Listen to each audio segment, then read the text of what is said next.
We all have this sort of guiding light, if you will, that is in each and every one of us, that if we become more in tune with our inner selves, we can begin to access this on a much more regular and intimate level.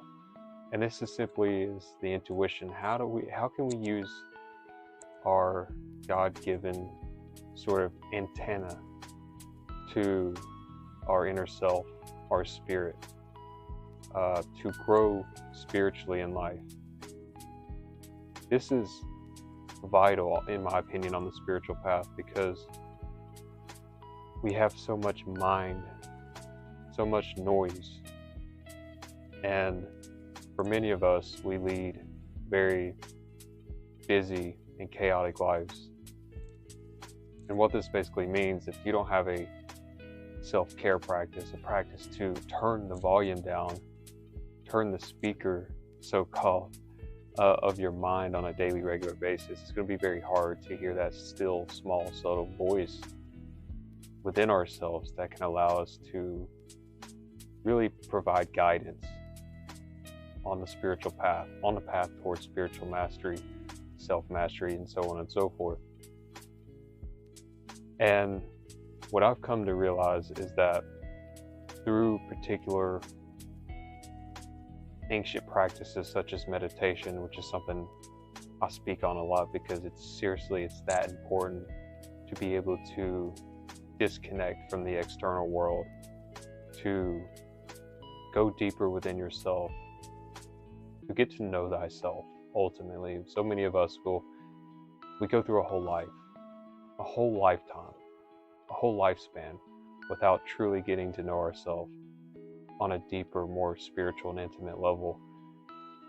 That we assume our actions and our thoughts, our feelings, our emotions, our identifications toward life as who we really are, our job occupation, our role in society, a parent, a member on a council, these sorts of things, right? We identify ourselves as these things, and without truly understanding or having our own gnosis, our own direct experience, personal experience of a given situation. And this is really what we must have in our life.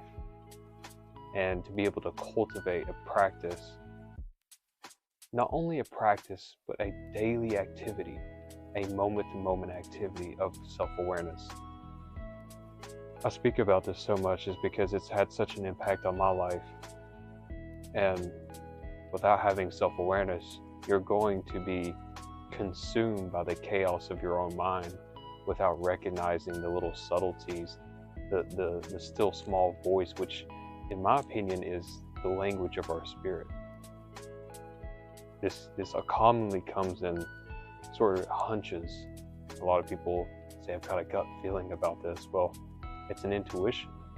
On a more esoteric spiritual side of things, it's in fact your inner voice. It's your connection to your spirit, to the divine, and will lead you into the direction you've got to go in. But it's a means of us being able to tap into that. It's really what I said before. It's really turning down the volume, because the volume is so high. It's so evident. How many people in our world have psychological problems, whether that be in insane asylums, which is obviously a much more severe level. Be many reasons to that, apart from just a chaotic mind, but many attachments and associations on a psychological level that creates such a situation. But for the common person that just leads a busy life, has many obligations, many things, many activities, got kids, got the family, a lot of the times we're just always constantly going. We're burning the candle at both ends.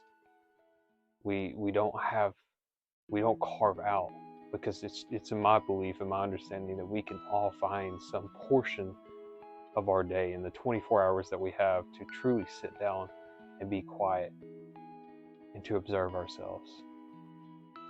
And what you may find out in the beginning is that it's actually extremely hard. because we want to run away from the truth, is what it is. Our intuition will show us the truth. And so many of us, we want to run away from that. We want to medicate it.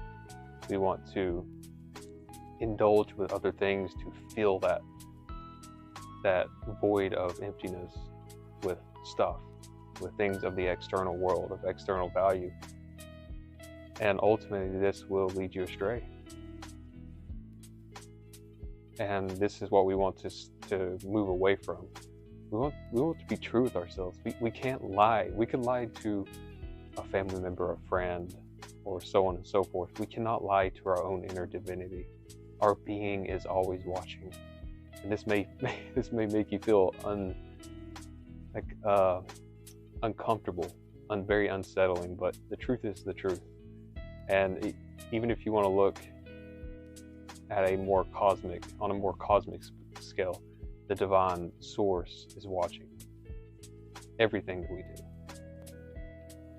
And to me, this is motivation to really begin to know thyself, to sit with yourself and really listen to that voice. Maybe you have a goal or an intention to do something, you don't know which direction to go into, but if you cultivate a daily, regular practice of silence, of quietude, to be able to silence the mind. And this may take some time. It will likely take training. I'm still training myself to do this every day, but from where I was at before to where I'm at now, there's much more silence. And that still small, subtle voice comes through, and I can hear a lot better than what I once could. And it's very empowering because you have that connection to your inner self and you feel empowered. You feel like you have strength, but it's not of a superficial strength. It's of a spiritual, higher nature strength that really holds your hand along the path towards self-mastery and awakening, spiritual illumination, things like this. They're all synonymous with one another. So I invite you to really develop some sort of practice. Don't get so caught up in postures and I have to sit a certain way and it's so uncomfortable, because I've dealt with these things over the years and it can be quite frustrating, because I know this is an aspect to a sit-down practice. But the most important thing is that you do it, to sit in a comfortable position, that you can remain alert and concentrated with a certain degree of awareness without falling asleep or forgetting yourself. And this is the most important thing. You know, for myself, I sit in a chair and with my back supported on the chair, or sometimes I lie down for meditation. And this is all you need. If you can lie down and remain attentive, alert, and focused on what you're doing, then do that. You just got to play around with it. So anyways, everybody, I hope you enjoyed this video as much as I enjoyed making it for you. Be sure to comment below letting me know what you thought about the video, what sort of value you gained from it, as well as like the video, share it to a friend that you may think needs to hear this message, so that we can grow this impact and get it out there to more people. And with all this being said, we'll speak very soon.